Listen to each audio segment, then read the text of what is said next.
Welcome to Cruise Ship Crime Investigators, the book series. Book 2, Serial Killer. Chapter 19, The Killer's Route.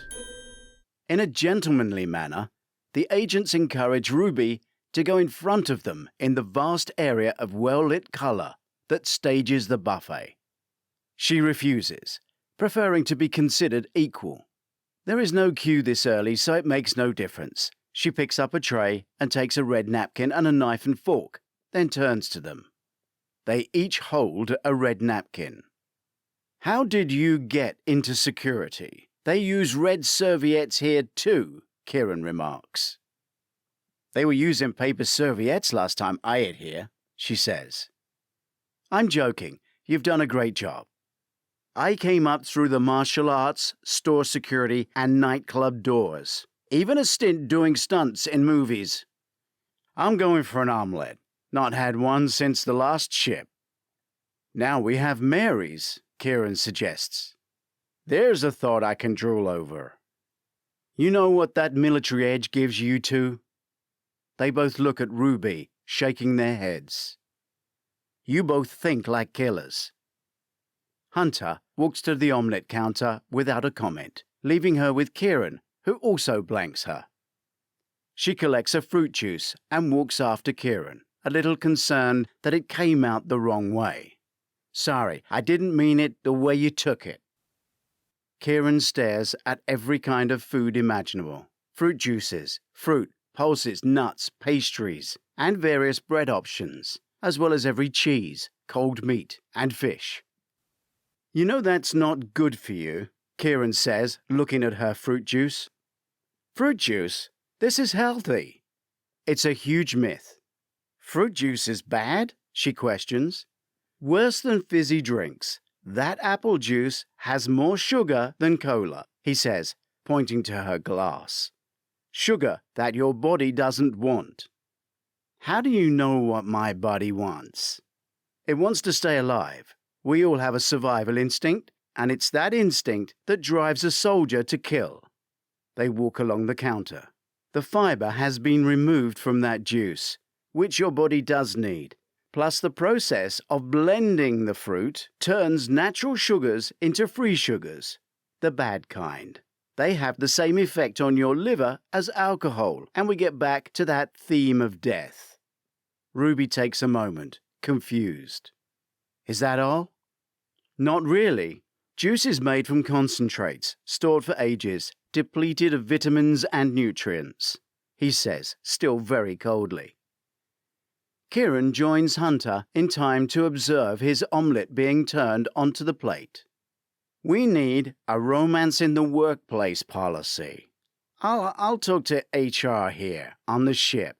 Get something drawn up for you to sign," Hunter says and leaves. Kieran turns to the omelette chef.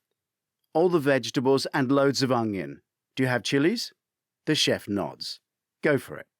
The chef starts the routine he will repeat for the next 3 hours. Ruby approaches him again. "How's this?" she asks, showing Kieran the fruit on her tray. "I dumped the juice." On her tray are a banana and an orange.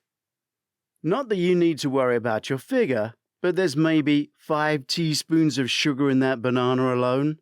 After 3 spoons, your body has had enough and turns the rest of that banana into fat. So don't eat bananas?" "I didn't say that. Half a banana is okay." Kieran and Ruby join Hunter, who has already polished off his omelette and is drinking coffee. He turns over his red napkin. "Killer ate here in the buffet. Deck 9, back of the ship. Getting angry, he scribbled on a napkin. Went forward to kill who? I'll come back to that. He killed Eric instead, but escaping in panic, he gets caught up with the stargazers. Stuck on the terrace, still in panic, he kills Donna and drops down by the pool bar. Kirshner was there. Don't know why. He sent for a swim," Hunter explains. "So who was the napkin meant for?" Ruby asks. "Bogdan. Bogdan was the target. He was killed the next night." So what connects Bogdan and Eric for there to have been a near miss and an accident? Kieran asks. Alcohol. Eric Clifford's body is a major missing clue, Ruby suggests. That should be forward deck 9, unless he got tossed overboard, Kieran agrees. There are cameras all around that deck, Ruby says. But for a few minutes it was pitch dark, Hunter offers. Eat up. We need to go to Eric's bar. Room service uses red napkins too, Ruby adds. She peels her banana. Trays are left outside rooms on all the corridors. She bites half the banana, folds the other half back into the peel and places it back down on the tray. I'm a survivor. Chapter 20. Eye of the Crow. The Crow's Nest Lounge is empty. It sits above the bridge and under the front of the sun terrace used for stargazing. It is all windows, giving magnificent views of the sea during the day and a magical black mirror-like reflection at night. Either side of the central bar is an entrance or exit with a short corridor to the elevator area. Port side, there is a small chapel and a gentleman's toilet. Guess the ladies' is the other side, Kieran asks as they walk in. Hunter flips open his ship map. Yep, correct. And the library is starboard, where this chapel sits. The two men walk into the lounge, both looking around at every detail. Hunter goes to the shiny dark wood bar, surrounded by bar stools, that overlooks the room. Kieran circles the windows, looking out to sea. No exit via the window system. He turns back to Hunter at the bar. Wow, it doesn't need a dead body to feel any more like a morgue. The English have such a wonderful way with words, Hunter mocks, spinning around on his stool. He spreads his daily program out on the dark wood, checks his watch, which shows the time is 8:15 in the morning. Then he looks down at the day's listings. 10:30, solo cruisers get together. You should try that, Kieran. He swings around, smiling at his own joke. Then spins a full circle to the day's itinerary. 1 o'clock is choir practice. That's here, Kieran says, having arrived at the central stage area of the raised inner section. He lifts the keyboard cover on the black grand piano and plays a few notes, which encourages him to sit. Not being able to resist, he plays.